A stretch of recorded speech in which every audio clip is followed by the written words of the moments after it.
Et cela nous amène à cette étude menée par des chercheurs français. Il y a là l'Université Paris Sciences et Lettres, l'INRIA, l'INSERM.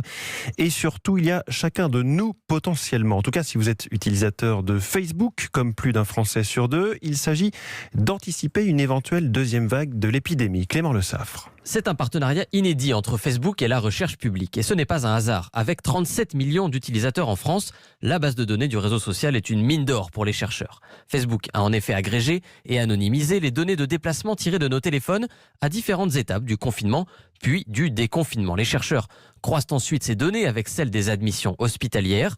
Olga Mula est maître de conférences en mathématiques appliquées à l'Université Paris-Dauphine. Ces données nous servent pour comprendre comment l'épidémie peut se propager dans le territoire en fonction de comment les personnes se sont déplacées. La méthodologie qui est en train d'être développée pourrait être applicable pour un deuxième pic éventuellement, mais aussi pour d'autres épidémies. Et si ces recherches s'avèrent décisives en vue d'une future épidémie, c'est notamment grâce aux données de Facebook, explique Laurent Massoulier, directeur de recherche à l'INRIA, l'Institut national de recherche en sciences et technologies du numérique. Sans aller jusqu'à savoir où sont précisément chaque personne, on a un suivi des flux de population qui est plus précis que ce qu'on a pu faire par le passé. Seul problème, il y a tellement de données qu'il a fallu du temps pour toutes les traiter. Le groupe de recherche espère donc publier ses premiers résultats dans les prochaines semaines.